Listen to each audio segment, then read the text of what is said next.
Welcome to Minding the Forest, a podcast of the Louisiana Forestry Association. Hello, I'm your host, Jeff Zarang. In Minding the Forest, we talk about forestry, the importance of managed forests, and many aspects about the forest products industry. Forest landowners, loggers, and wood manufacturers such as lumber, paper, and pellet mills all play an important role in the conservation and management of forests for the important renewable natural resource it is. Managed forests offer more for wildlife and water protection, so the LFA advocates to keep forests as forests. This episode of Mind of the Forest is sponsored by First South Farm Credit. First South is your premier rural lender. With over 100 years financing timber and agriculture, they have the expertise you're looking for when financing rural property. If you're looking to purchase or refinance land, call your local First South Farm Credit office or find them online at firstsouthland.com. In episode 48 of Mind of the Forest, we have guests from our neighboring forestry associations. Each year, forestry associations in the southeast United States get together, most often in Montgomery, Alabama, hosted by the Alabama Forestry Association, where we share what's happening in forestry in our states. There's so much similarity in the industry, similar issues and challenges, but each one has a different approach to getting out the message of sustainable forestry. From the Arkansas Forestry Association, we have Seth Stephenson. From the Mississippi Forestry Association, we have Susan Shedd.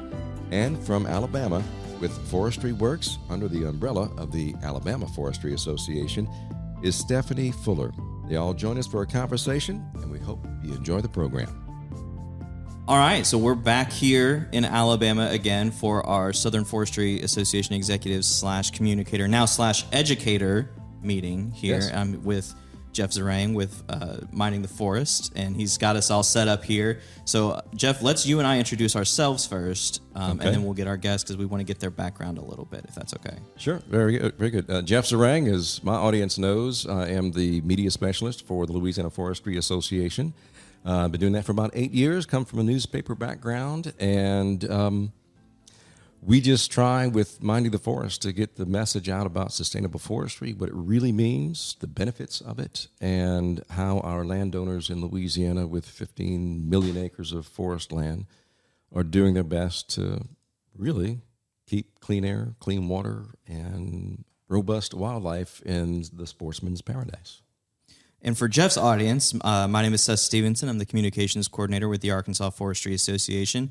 Been doing that for about 6.5 years now. The math, I always have to remember to do the math in my head before I start speaking on it. But my background is in television news. I did that for a couple years, then came over to the forestry side of things with zero to no knowledge of forestry. And so our podcast, Voices of Forestry, has been a great opportunity for me to kind of learn about what exactly we're doing, get professionals in here, because that's who we truly rely on at the Arkansas Forestry Association, our professionals who know what they're doing, have the expertise to share that information with people out in the world. So we also have, last year we had Florida Forestry Association and Texas Forestry Association. We've got two new to the show associations this year. We've got the Alabama Forestry Association and the Mississippi Forestry Association. So we're going to start with Alabama.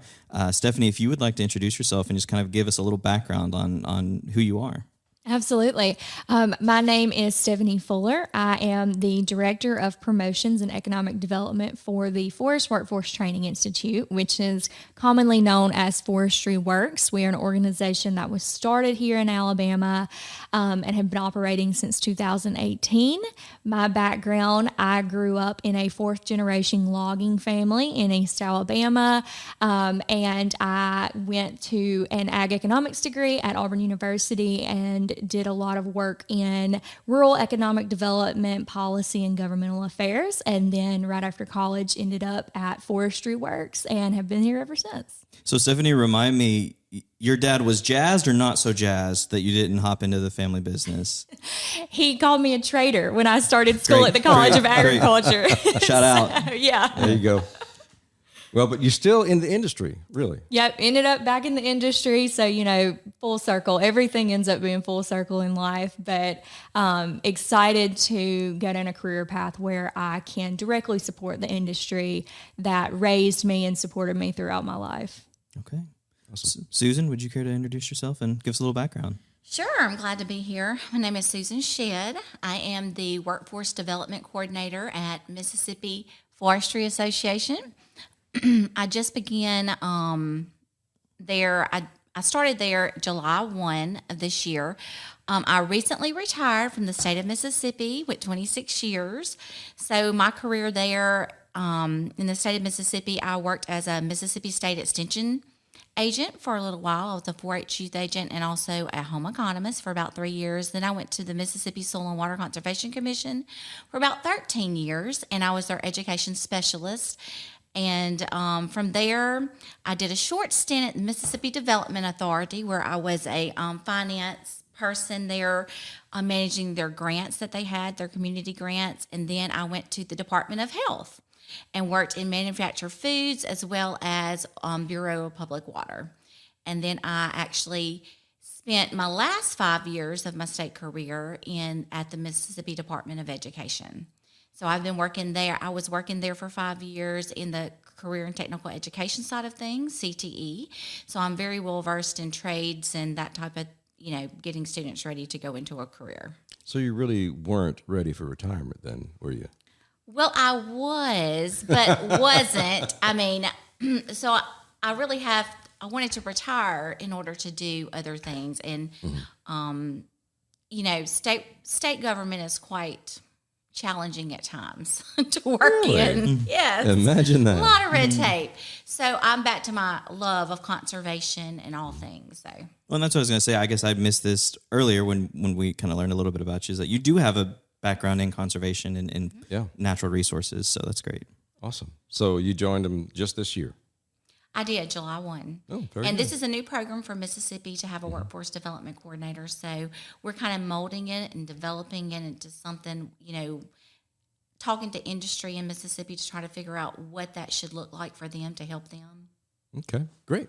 So we'll talk more about that. It's the subject of today, really, workforce. Workforce development is kind of the overarching theme here today, which I think we might have touched on in last year's episode that we did. Yeah, a little bit. But we wanted to kind of dive a little bit deeper this time around, especially since we were here with Stephanie, because 3 of the 4 states represented on this show are a part of the Forestry Works program. Louisiana is not, correct, currently? We are not at this time. Yeah. It is something that we have talked about, as is with all forestry associations and our limited resources. Mm-hmm. We have to find a way that it would make it work. Yeah.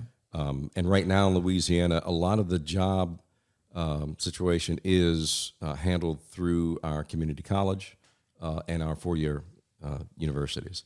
But we do have good partnerships with the mills, and we have good partnerships with the universities, and so that helps as far as getting people in the workforce and encouraging them.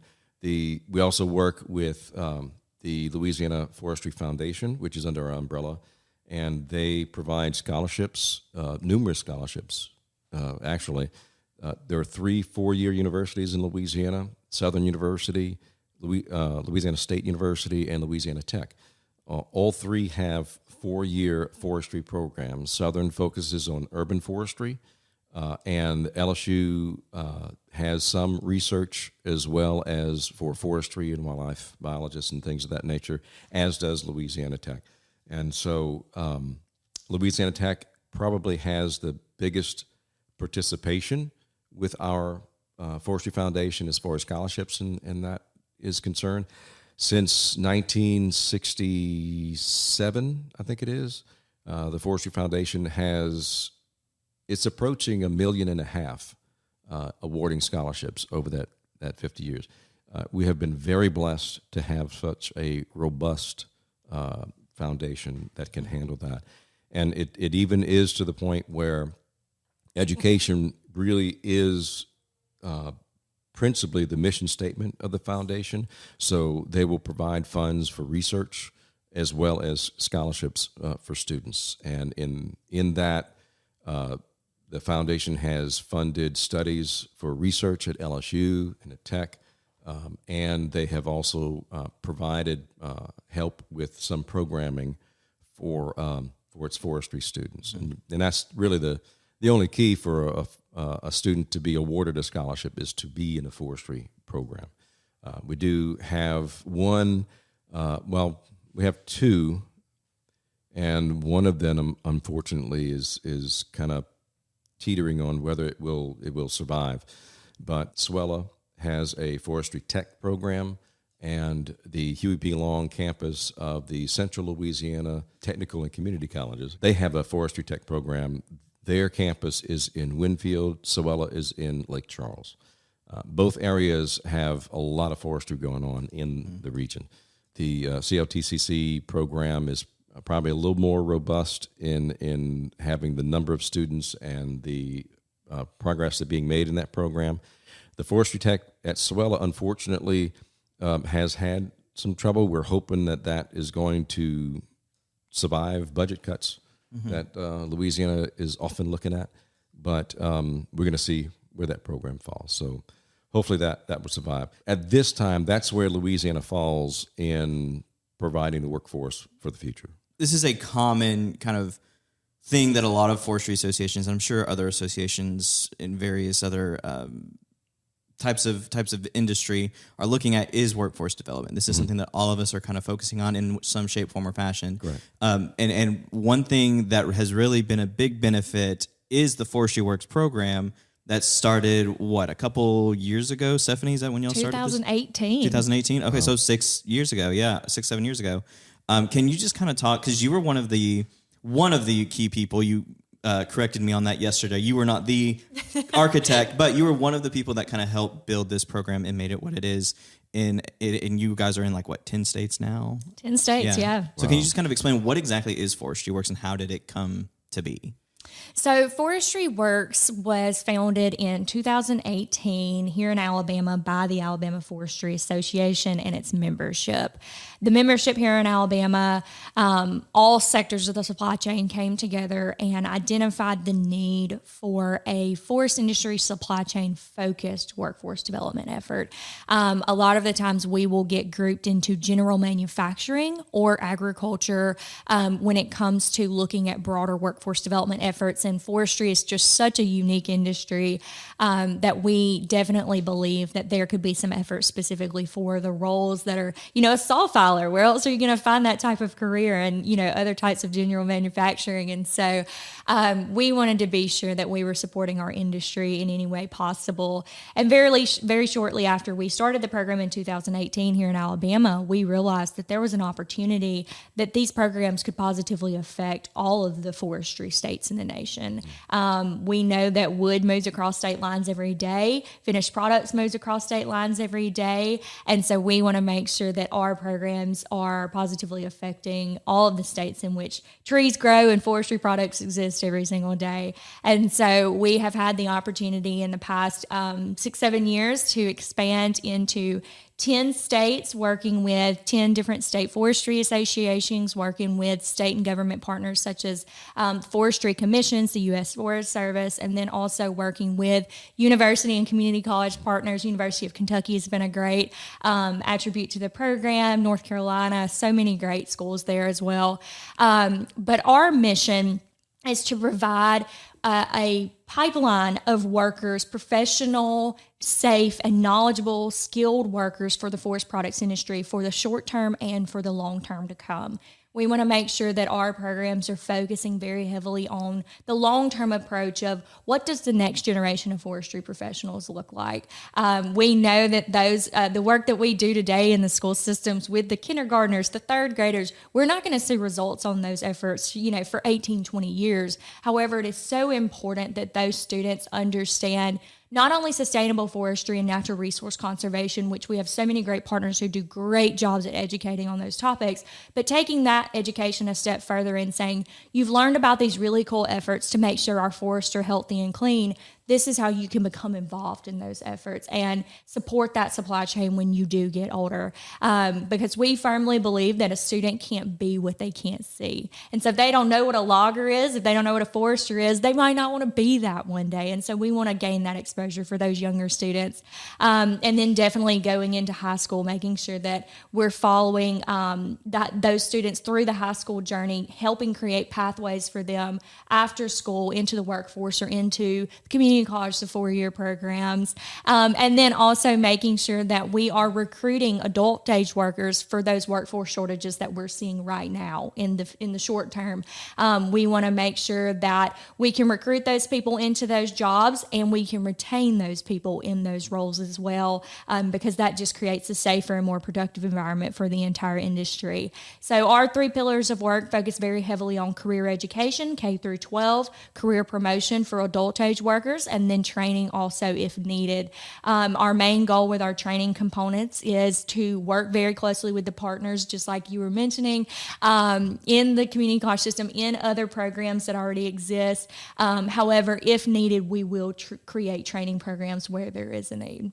And so, we were talking yesterday, kind of some of this new stuff that you guys have been doing, but I mean, as a part of this program, you guys are writing children's books, creating curriculum for teachers to use in their classrooms to kind of talk about some of these topics in the forestry industry and in the natural resources industry, right? Is that kind of the main focus right now, is creating some of these curriculums, or what are you guys working on here recently? Yeah, absolutely. So our curriculum programs that go into the high school units, that is probably one of the biggest and most pivotal pieces of work that we've ever been able to do. And we firmly believe that 9th through 12th grade market is so important to our industry, because those are the workers of 5, 6, 7 years from now. And so we need to make sure that we are fostering that inspiration about these careers, but then also, again, pathways. If these students don't understand how to become a saw filer or a forester or a logger, they're not going to go into those pathways. They're going to go into the career where their teachers were able to guide them directly. Hey, these are the college programs you need to take. This is a certificate you need to take. This is how you apply for this job. And so we want to make sure that we're creating resources like our curriculums that give them that first step into the industry, the safety, the KPIs, just a general understanding of what, this word means. What is a cant in a sawmill, And so just that one step ahead, that they'll have an advantage over somebody who has never heard about our industry elsewhere. And so creating those resources is really important part of our program. Just want to go back just a little bit. KPI, we all use jargon of the industry. What is KPI?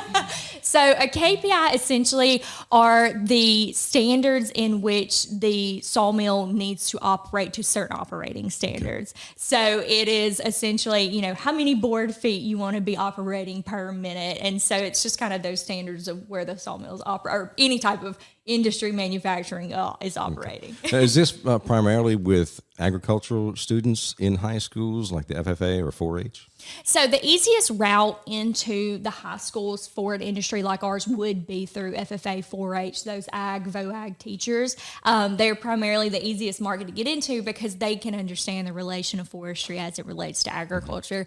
However, we really have made an effort in the last couple years to make sure that we are trying to reach maybe non-traditional ag teachers or homeschool groups and non-traditional educators, so that students who might not have the opportunity to learn about forestry, some schools don't even have ag teachers anymore. Yeah. And so we want to make sure that we're providing those resources on a very level playing field, so that, the student who might not even know that they're interested in that industry can have that opportunity as well. But ag teachers are primarily the easiest to reach. Well, you mentioned homeschool too. That's interesting, because my wife and I homeschooled our children throughout their entire education career until they got to college. How do you approach that? Because we do see a rise in homeschooling right now, especially since COVID, and parents took on the duties of teachers and were taking care of the education for their own students. How do you get with the homeschoolers?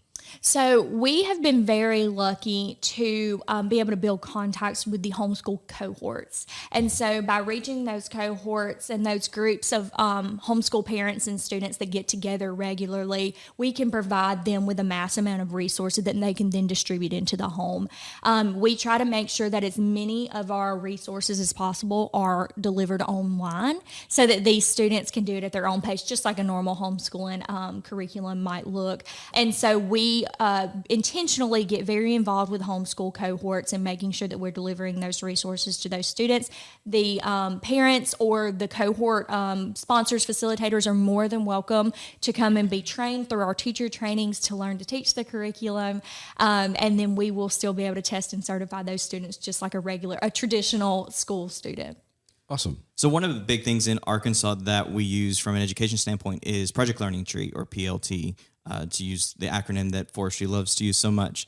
You said it yesterday, too, that you guys have kind of integrated PLT into your teachings because it is such a pretty well-known program throughout the country and multiple countries even, that you didn't want to step on the toes of that training. You just wanted to incorporate it and kind of help accomplish the goals that you guys are trying to do, right?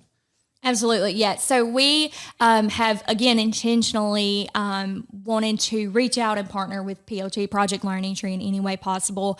They have such a strong and rooted foundation in natural resource conservation education. And so we were very specific and intentional when we started the Forestry Works programming that we wanted to complement what Project Learning Tree was already doing. Project Learning Tree focuses very heavily on educating normally K through 8, but they now have programs through 12th grade on, again, natural resource conservation, education, sustainable forestry. So they are taking a really hard component off our backs in helping those students understand what sustainability even means. What is natural resource conservation? And so what our goal is with Forestry Works is to come in on the latter end of those teachings and really just follow that up with, hey, you learned about sustainable forestry. This is how you can be involved, and this is how you can have a career in sustainable forestry one day. And so I really believe that our programs complement each other so well, and they have done a great job. We have definitely followed their model here at Forestry Works in building a network of facilitators all throughout the nation and figuring out how to distribute resources effectively and the messaging effectively, and they've done an incredible job, and we just continue to look to them for direction on that kind of work. So over the past 6 years, like we kind of mentioned, you guys have gotten 10 states on board with the program. So as one of the people who did kind of have a hand in making Forestry Works what it is today, what's that like for you to see so many states buy in, if you will, to what exactly it is you guys are doing? It has been very humbling and so incredible to see not only the support but the partnership that we have been able to gain for Forestry Works throughout the nation. Starting in 2018, it was just a lone Alabama program. It was a very, very small staff. There was a staff of 3 of us, and it was very small staff, very small capacity as far as funds and workers. And so we, just thought that our pie in the sky dream was we'll expand into 3-4 states in the Southeast, and then here we are looking at it 6-7 years later, and we've expanded into 10 states, not only in the Southeast but also lake states out west in California. And it's just so cool to see that the understanding that the forest industry's strongest attribute behind the natural resources that we're blessed to be stewards of is our people. They are the backbone of our industry, and the people that wake up every single day and put their boots on and, make these products, manage these forests, protect our environment. We can't do it without them. And everything, our economies, our communities, everything relies on this industry that some people think is so simple and dirty jobs, And so it's been really cool to see that buy-in and so much investment from around the nation into the next generation of workforce. Okay. Well, Susan, you've been sitting quietly. Okay, you're starting up. Mississippi is starting up with this program. Take us through how you have gotten Mississippi involved and kind of getting it off the ground. Well, I'm going to start back a little bit, okay. A little bit of history. So 2 years ago, Governor Tate Reeves decided to do a or about 2.5 years, a investigation to see, what did it look like for Mississippi students in Mississippi when they left high school? Like, what did that path look like for them? So what he found out is that Mississippi ranked almost number one in sending kids to college from high school, which was very impressive. That's an impressive number. But if you go back the second year, you see that we almost fall to dead last in keeping those kids in college. So in school systems, that's where the success was. We were told that your success is getting these kids to graduate and enter college. That is their success. Well, then you see that half the kids or more are dropping out after the first year. And so you're like, well, they now have no way of providing for their family. They have, no way of fitting into a job to be, successful in their life. So that really started them thinking about Mississippi, what should we do? So they developed actually a brand new state agency called Mississippi Accelerate. And one of those things is that we started career coaches in Mississippi. And so since then, they're really focusing on those students that it's not, a successful student is not someone who goes to college. A successful student is someone who is going to pursue either a vocation or a trade or be successful and be able to, provide for their family and have a livable wage. And that's so that's refreshing to hear. Sorry. Yes. Sorry to interrupt. No, but that's very important to see. So Yes. Mississippi has kind of like changed their thinking. A successful student is not someone who's going to go to college. It's going to be someone, there are going to be great students. We do need college. There's lots of students that want to go to college, and there are lots of degrees out there that we need a college degree. But there's also a lot of students that are not college, that have no desire to go to college. But they're good workers, and they want to make a living for themselves and earn a living for their family, a livable wage. So that's something, and so Mississippi is really focused on that right now. And so that's why I think a lot of the Forestry Association, Mississippi Forestry Association, has really developed, this position and wanting to really focus on that, because Mississippi is their third commodity in Mississippi, third-ranked commodity is forestry. And so it's a big industry in Mississippi, and I think it's important that we do have a voice in, getting students ready for a career in forestry. Yeah. Do you know what the economic impact of forestry in Mississippi is? I think we are in the billions of dollars of bringing into the state. I would imagine in Louisiana, it's $11 to $13 billion. Mm-hmm. So I can't think that Mississippi would not be comparable to No, yeah, I think a lot of us, especially in the South, are somewhere at least in that ballpark. It's a multi-billion-dollar industry 100%. in every state in the Southeast for sure. You don't need to get exact figures. Well, actually, I looked that up last night, and I did take a picture. 15.44 billion. Yeah. Yes. Yeah. And that's not surprising at all. At all. So the Mississippi Forestry Association is going with a program that has been proven to impact the industry. And we all have the same troubles in the industry. Our workforce is getting older. We don't have the exposure to the younger generations to get them involved in the industry. And we're talking principally, Stephanie, you had mentioned about the supply chain, but that is a crucial part of what we do. And that's important to keep going. It's important to get more people, young folks, involved in that. So what's your next step in Mississippi? At Mississippi Forestry Association, we did receive a grant from SFI in Mississippi. And so one of the things that we've been doing is taking the career coaches so these career coaches that Mississippi Accelerate really, the legislature funded and gave money to Mississippi Accelerate to create these career coach positions. And these positions are now in every high school in Mississippi. So their whole purpose and goal is to really sit down with high school students and really help them find their path, their career path. So whether that's going to be to go to college or whether that's going to be a trade, they're going to sit down with them and kind of help them find out where they should go and that process and creating, y'all were talking about the pathway of showing them how to get there. And so one of the things is that we have done is taken our career coaches and we have taken them actually on mill tours and sat down and had different forestry industry come in and speak to them.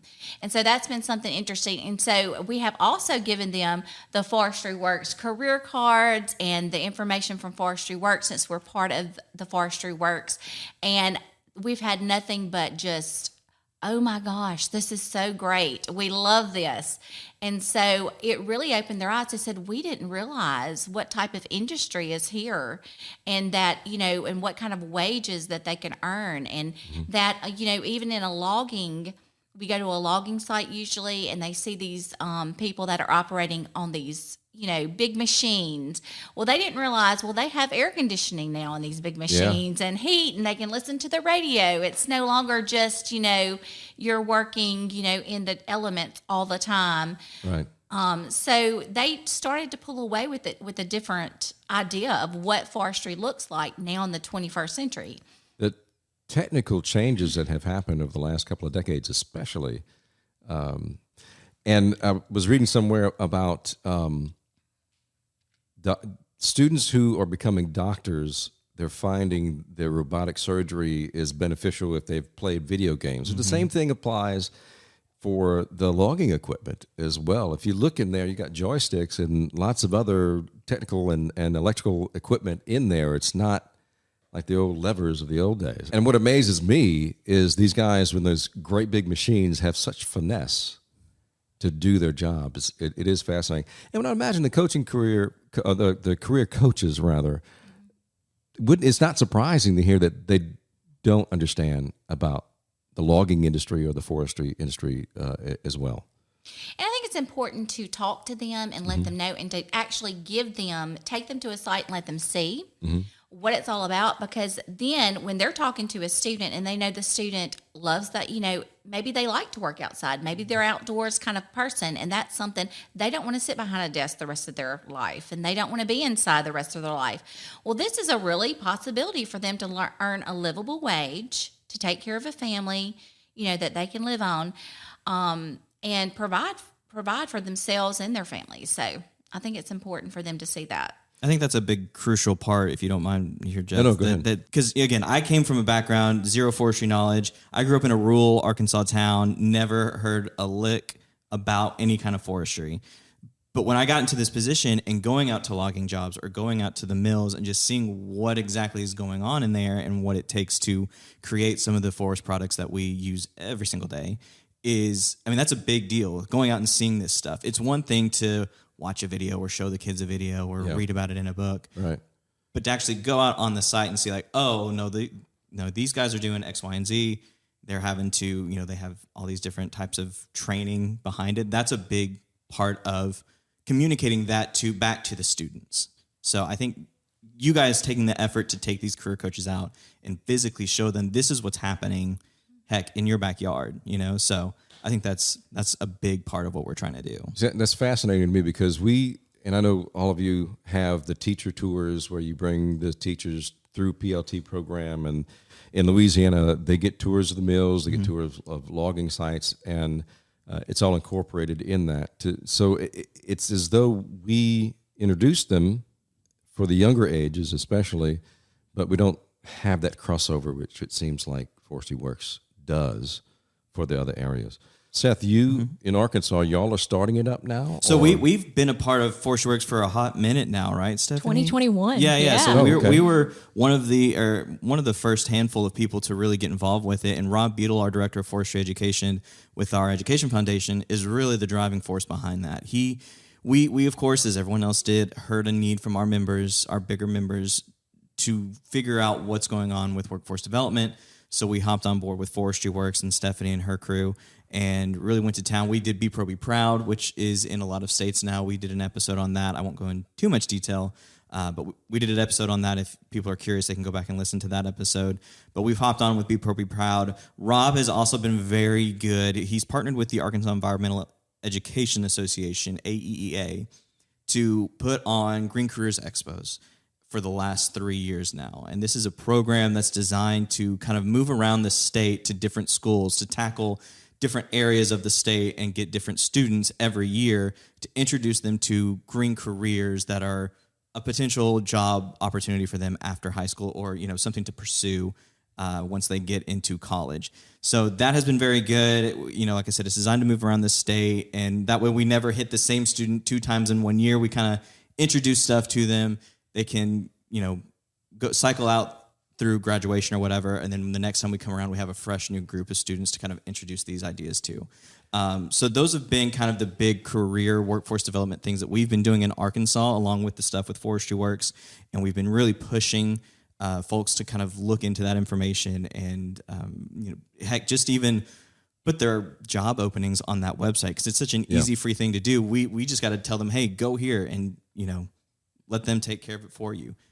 So that's kind of been the big thing for Arkansas is kind of working with Forestry Works, and then some of the other programs that Rob has really, really done some great work with to kind of get off the ground. I think this last one we had was at the Arkansas Tech University in Russellville in the River Valley area of Arkansas. We had about 256 students go through, and 30 to 50, somewhere in that ballpark area.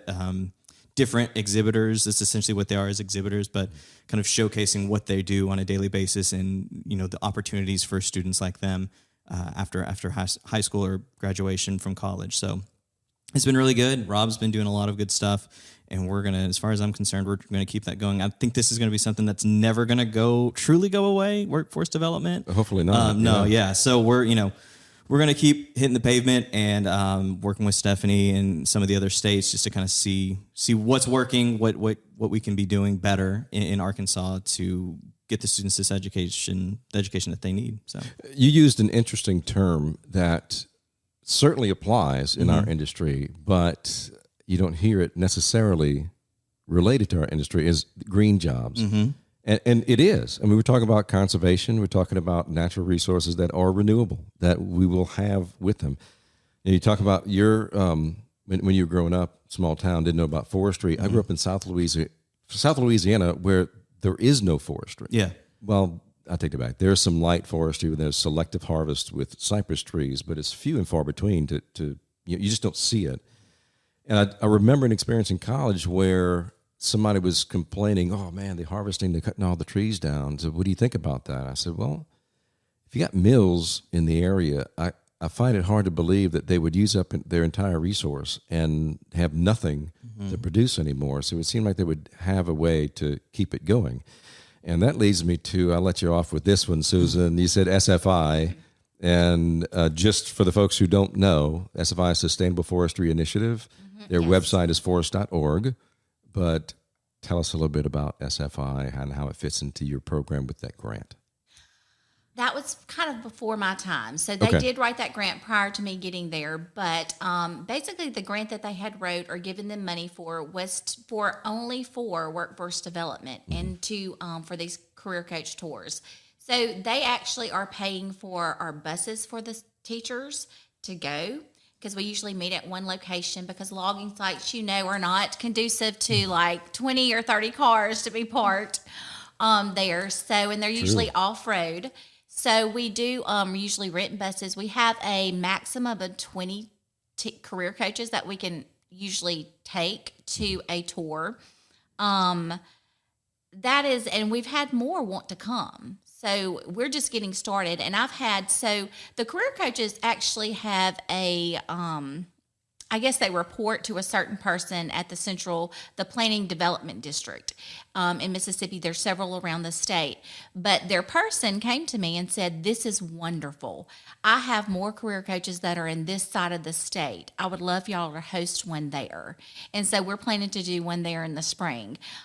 So when they're coming to you and they're saying, this is what they need, this is what they need to hear, this is what they need to see, it really opens your eyes to, I don't think there's enough industry that are actually, they may give them information and say, these are the jobs available, but they don't make it to where they bring them in and say, this is what it looks like. So firsthand, you can pick those students that are going to love this and want to stay here and keep them here, because in Mississippi is a very rural state, and you have lots of boys and even girls and that like to hunt, like to be outside. And I think that that is a real benefit to like being in forestry, because you are going to be more outside than you are inside.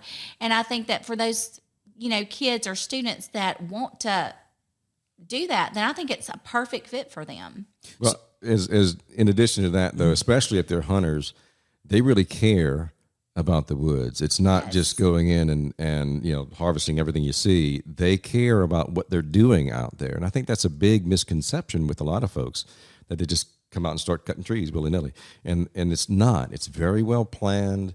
It's very well calculated as to what will be harvested and what will be replanted. And I think it's very important to say that, people that are not around forestry, they don't realize that forestry is it's a renewable resource. Water is a finite resource, so it's something that you have to really protect and take care of. But, trees are a renewable resource. We have more trees in Mississippi than we did in 1938. So we're doing a really good job of, even though we do have, forestry is the number 3 commodity in Mississippi. We have mills and we have people cutting their timber all the time. I think we do a good job of reforesting the acres that we're, cutting down. So, and that just proves that. I think one of the big misconceptions just about our industry in general is, growing up in school, you always saw photos or videos from, people just bulldozing the Amazon down. And then they take that, they say that's forestry. And then they take that idea and it kind of muddies the connotation of the word forestry. So growing up, you're raised to don't cut down trees, let them grow, whatever. And it's not what we're doing at all in Arkansas, Mississippi, Alabama, Louisiana. Right. Any state with any kind of forestry, for the most part, is doing it sustainably, you would hope, and doing it right. Because these people do truly care. Just thinking about some of our landowners in Arkansas, they love their land. They truly care about their property. They're not in it to make a buck. They're not rich by any stretch of the imagination. They love the land, and they want to make sure it prospers and the trees grow. And yes, they do make some money off of it eventually, but it's renewable, just like corn is. It just takes a little bit longer to grow and get to maturity. I'm sure in Arkansas, Mississippi, and Alabama, it's all the same, that the resources that they do make from these harvests are put back into the land. Oh, 100%. Stephanie, green jobs, is that something that y'all use, the terminology that you use in your program? Oh, absolutely. We love it. We love a hot word, a buzzword. We definitely try to promote all of the forest industry job as green jobs. And we, a lot of the time, say that forestry was the original green industry. That's such a hot topic these days. And, with batteries and all that, but we won't go into that. But, we were the original green industry, and we're very proud of that. And one added or secondary benefit that we really see from all of the exposure that we're able to gain for these students throughout the states in which we operate and all of our partners in the states is we understand that every single student that we reach with our programming and our resources, we understand that we're not going to recruit every single one of those into the industry. And that's not a realistic expectation. Right. But what we do understand is even if that student does not end up working in our industry, that student is going to be a consumer one day, that student is going to be a voter one day, and that student can either be an advocate or they can be a villain against the forest industry one day. And so if we can provide them with resources and knowledge and facts about our industry, then maybe we can also just change the perception of, the world one day about forestry. Because you're so right, Seth, growing up, we saw those videos of them cutting down the rainforest. And so now, even in 2024, when we're going into the schools, we're having to have conversations about there's no rainforest in Alabama. There's no rainforest here. And so what you're seeing is, while it's true and it's happening and it's devastating, it's misinformation about our current place in the industry and our place in the environment. And I think, too, for the most part, us forestry would not agree with what's going on. Absolutely You not. know, Yeah. in over there, they're not doing. Yeah. It's not being done sustainably. That's the big key word with what's going on here in the States, especially in the South, is sustainable forestry. Right. You know, we're not out here to, bulldoze everything down and be like, all right, good job, let's go home. It's, we want to manage it and take care of it. Ultimately, Forestry Works is yes, it is recruitment, but it is education, like you were saying, Stephanie. And Susan, with your background kind of in the Department of Education over there in Mississippi, can you just kind of speak to how important is it to have programs like a Forestry Works or, things like teacher conservation tours or what have you? How important is that to have in the public school system, in anywhere really? I think it's extremely important because what I see all the time, or what I saw working in the schools, is that so many teachers and even students are so far removed from I'll say the farm, or being in a rural setting. And even if they are in a rural setting, usually they're never outside. Sometimes you have a lot of students that when we would go and do conservation, education conservation, with the 5th or 6th graders, when I worked at Mississippi Soil and Water, you would say, where do corn flakes come from? And they would say, I don't know. A box. Yeah.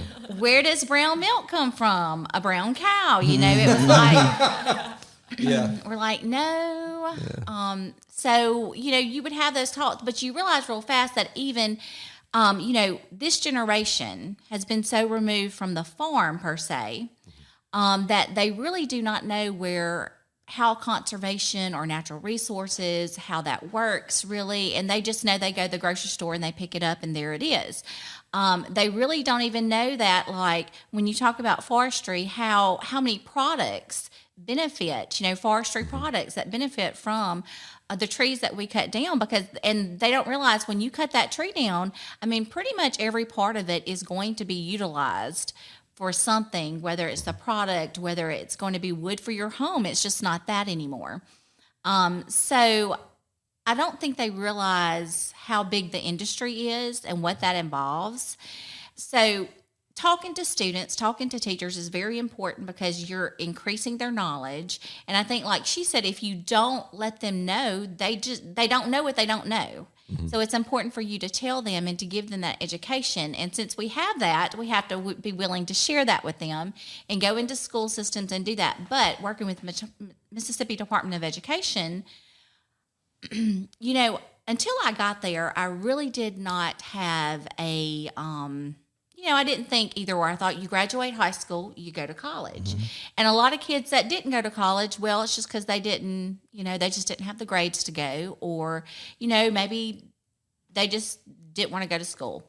But looking at CTE, it was really important to see that there are so many successful people in this world, smart people, successful people that do not have a college degree and that or have gone to a 2-year program or a trade school to get their degree. And it's just like, they're very impressive people. They have their skill, they're top of their, forestry chain of the career, and they're just really top-notch people. And I'm just like, I saw a lot of things that impressed me so much with some of these kids that are coming out of high school and going straight into a trade.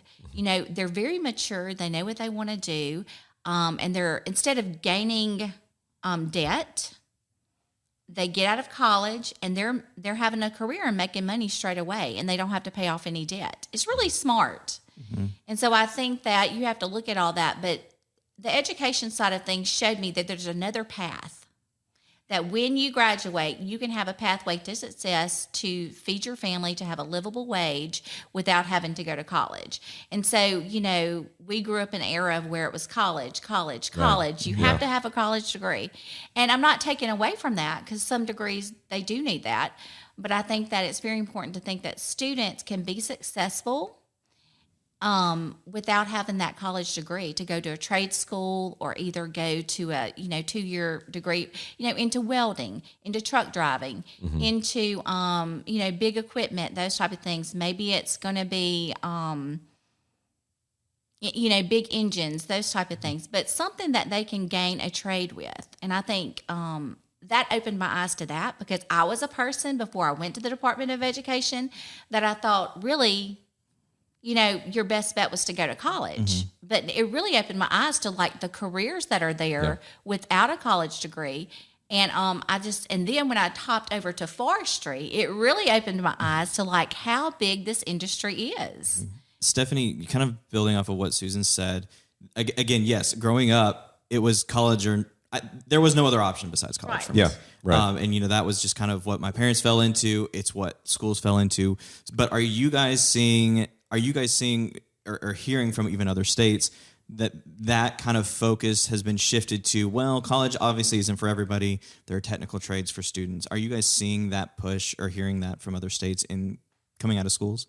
Yes, we are absolutely. And there was a term for it I saw the other day, but I can't remember it. Something like the blue collar wave or something. But we are definitely hearing and seeing from not just the South, but all the regions across the nation that there has been a major thinking shift in that thought process of you have to go to college to be successful.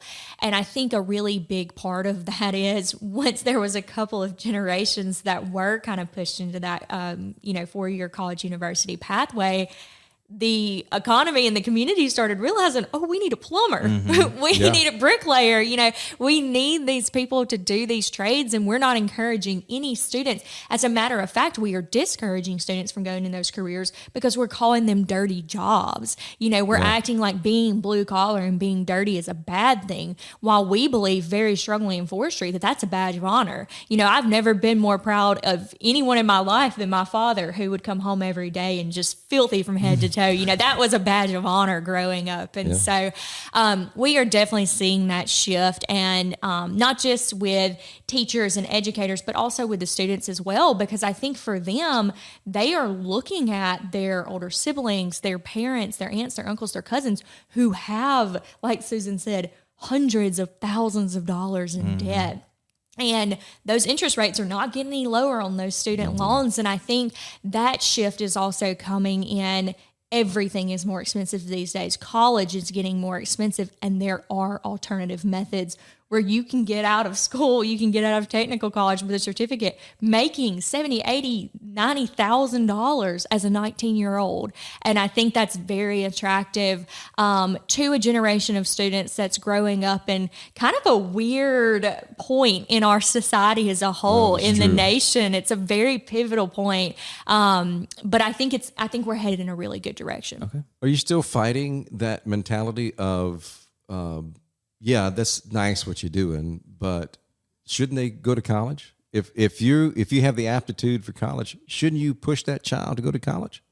Luckily, we haven't heard that too much. Obviously, we are still very supportive of the 4-year college route because we need professional foresters, we need engineers, we need scientists. And so it's very much balancing that fine line of, we very much support the ones who are fit for college and want to pursue that path. We want to support them in that pathway, but also we don't want to over-encourage students who might not be a good fit for that to go into that pathway. So it's a dance. You have to dance right there on the line. Yeah, I think so. In Louisiana, we went through a time where we created this program for students, the TOPS program, Tuition Opportunity for Students. And it was a way to push more students to go to college. They wouldn't have to pay tuition if they scored high enough in the ACT, things of that nature. Well, then we ran into the same thing, okay? A lot of people in the trades. We need mechanics, we need electricians, all those things. None of these kids are going into those careers. So then they transitioned from the trade schools, which were practically ignored, to a community college system where they still did what the trade schools did, but they added on other aspects of a 2-year degree, and that has worked, and it's growing, thankfully.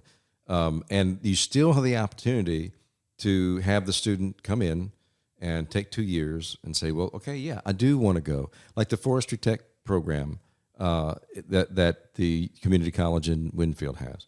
They will come on, they will earn their Forestry Tech degree, and they can go to work right away for a company. But if they look at it and say, maybe I do want to be a forester, they can take that time in the 2-year institution and transfer it to Louisiana Tech and work toward a forester's degree. So those opportunities are great. So you're getting introduced to that. But there are a lot of students who have, like Susan said earlier, they come in and they're not up to par with what they need to go to college, and they are dropping out. I think the impetus of the community college system in Louisiana started when you had a lot of four-year schools teaching remedial courses to the freshmen coming in rather than getting them started on freshmen and pushing them forward.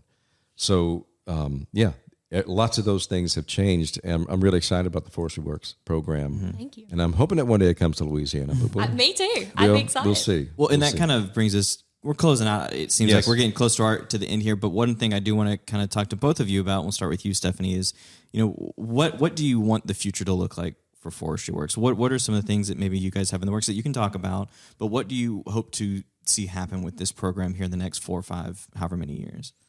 So I would say, 5 years goals for Forestry Works is obviously we want to continue to respond to opportunities and challenges where we can. Obviously, we would love the opportunity to expand the program into more and more states, expand the footprint of the resources into Louisiana and into, some of our other states. And we would love to respond to those opportunities, but we want to make sure that as we continue to grow, yes, we are a national organization. However, we want to maintain our local focus because forestry is such a personal industry. I don't even call it an industry. Most of the time I call it a family, a community. And so we want to make sure that the solutions we are implementing are very personal to wherever we're implementing those solutions. And so continuing to not only grow the program expansion-wide and into more states geographically, but also grow the program in resources and modifications to make sure that we're fitting the personality of industry from region to region, state to state. Also, we're very excited about the continued development of more specific curriculum programs for specific parts of the supply chain in forestry. So we have our forest worker curriculum already. We are about to implement our sawmill worker curriculum, logging worker curriculum, and then in the future, forest ranger, pulp and paper. We got a suggestion for a treating plant curriculum for a very specific type of career that is a huge need for workers right now. And so just continuing to work very, very closely with our industries, our partners throughout the region to understand how we can meet those needs most effectively. But we're very excited about the growth in the future. Hopefully add a children's book in there again somewhere, continuing adding to the Tiny Timber Crew and those resources throughout the nation. But we definitely see continued growth, and more than growth, I just want continued improvement. And I want to see continued results that we are affecting the industry in the right way.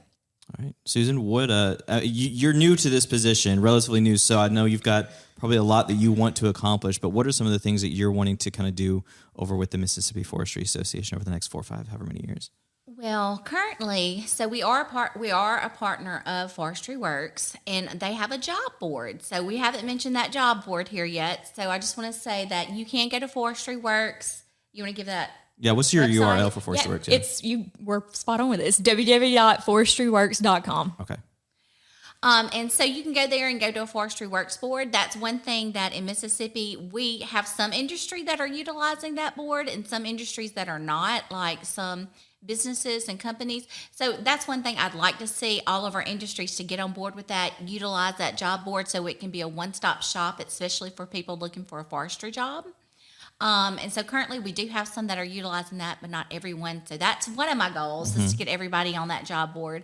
Secondly, I think just to go into talk to the career coaches, make sure that and talk to high school and junior high students, like at some of these, they have a lot of youth camps that are conservation geared to some of our FFA forestry programs, to really talk to these students about what that looks like for a pathway and to show them all the job opportunities that there are. Also on Forestry Works website, there is, these job cards. So it kind of gives them the job, it gives them what to expect when you look at that type of thing. What is the salary range for that type of career? And so to really get that information to students in Mississippi and to teachers in Mississippi so they know what their options are, because I remember being a senior And I really blindly went into like, okay, well, I kind of like this, so I'll kind of pursue that. But I never really had any true options to somebody say, well, these are some really good options. Would you think about these? And so we need to do a better job, I think, of showing students what options are out there, and how that would benefit them, what that looks like for them. And especially if they're in the counties or the areas that are near sawmills that are around there, because you have some people that are traveling to sawmills to work from 45 minutes to an hour away. But there are people in that area, and some of those people in that area don't even know there's a sawmill, Yeah. If it's not on a main road, they don't know. And so those are jobs that are like sometimes off the beaten path that you need to kind of put in a student's hands. So that's one thing. The second goal that I would like to see is just really making that personable to the student and showing them a pathway of how to get there. We do have some pathways that are going to take you to college. We do have some pathways that might take you to a trade school or community college type situation. But then we also have some jobs that are right out of high school that you can start. Usually you have to be over 18 just because of the laws that they have. OSHA laws, and Right. we look forward to maybe implementing the Forestry Works forestry worker curriculum in our state that I think would be very beneficial because, having a little bit of training prior to going into the forestry, I think starts you out at a level that, instead of starting in a position of where you have no knowledge whatsoever of forestry, it's going to give you a head and shoulders above everybody else to have that type of knowledge. So we look forward to maybe working and getting that started in Mississippi as well. So, but there's lots to do. We want to be creative in the way that we bring things to the students, so to make them interactive. So we're creating some, touch screen and some different things like that to use at career fairs so they can come up and touch it and maybe see videos of what that looks like in real life. So we're like doing some things like that. So I'm excited to see what the next year brings. And so I'm hoping that within 4 years, 3 to 4 years, that we'll really see an impact of all the stuff that we're putting on the ground in Mississippi, that we'll really see an impact of the knowledge of, students and their excitement to go into forestry. All right. Susan, if any of our friends in Mississippi want to contact you and ask more about what's going on with Forestry Works in Mississippi, how do they contact you?